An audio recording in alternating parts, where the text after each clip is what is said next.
I tell funny stories that, the record companies were calling all the thrash bands telling them, hey, grunge is stepping all over you, it's time to go home and live in your parents' basement, and we just never answered the fucking phone. That's as simple as it was. We had no interest in being told that we couldn't do this anymore or people weren't going to support it. We would figure out a way to do it. And that's really as simple as it was. I mean, we just to some degree, all the shit we told you prior to this about the flyers, wearing out the sneakers, we weren't sitting in basements telling each other how great we were. We were really out there working the whole fucking thing. I mean, we were stickering everything we could. We would graffiti anything we could. Overkill would be in people's heads. Now, we also had a good time doing it. We were sitting around a basement sometimes drinking beer and playing music. But I think that gave us maybe the cojones to just say, fuck it. We had nothing to lose back then. What do we have to lose now? There's nothing to lose. Let's just go. And me as a fan and watching that whole thing spill out, Overkill was one of the few bands that didn't fucking take all their toys and go home. And a lot of bands did. A lot of bands just said, fuck it, we're done. We're not going to wait this out. We're not going to stick this out. And Overkill didn't. And yeah, they had a lot of lean years and they had some lean times, but they stuck it out and and because they stuck it out, has given them the longevity and the strength they have nowadays. That's my thought. I remember going to see Overkill at the QE2, which was the small club in my area, which I went, oh my God, they're going to play there? I remember those days. As popular as grunge was, and it was getting, for me anyway, it just wasn't even on my radar. I mean, forget about like tapping into it, so is there something there?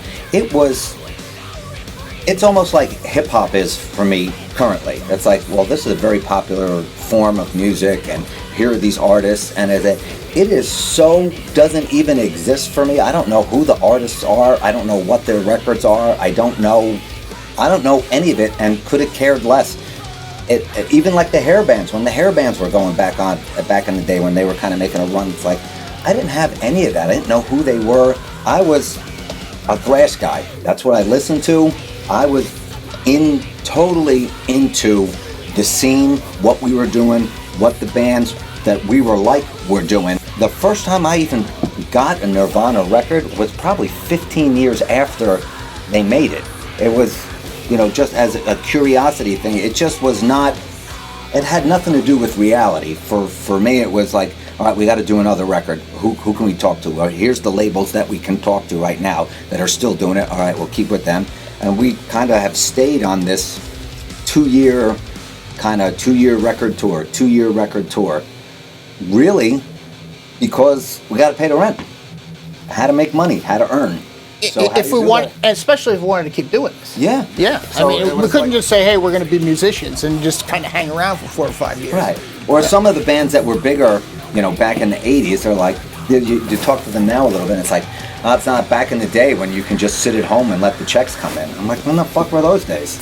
That never happened to us. It was, you make a record, you get out and tour, or you don't have any money. And that was all the way across the board. It was, you had to invent stuff like, let's do a live record, let's do a covers record, let's do an in-between EP, you had to just keep inventing new ways to get product so that you could get back on tour so that you could earn. You had to pay rent, you had work to do.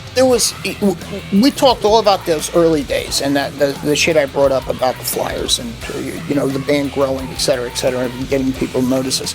When this shit all happened, if you're not paying attention to it, we were prepared by all those people we had met in those early days, by a great management, by a great first record label, understanding how not just how to make music, but how this business is run, how we could make it work for ourselves. So by the time that the Atlantic family were dropping thrash bands, we were okay. We knew that there were other places to go. We had good management that taught us. We took the management over. We were in a position to have learned all this stuff. So it wasn't about, geez, how great are we and how come nobody's recognizing it? That was never a thought. The thought was, hey, yeah, it's Bobby from Overkill. Yeah, I have that 2 o'clock meeting about possibly signing the band. I mean, that was really more what we were looking at during that period of time.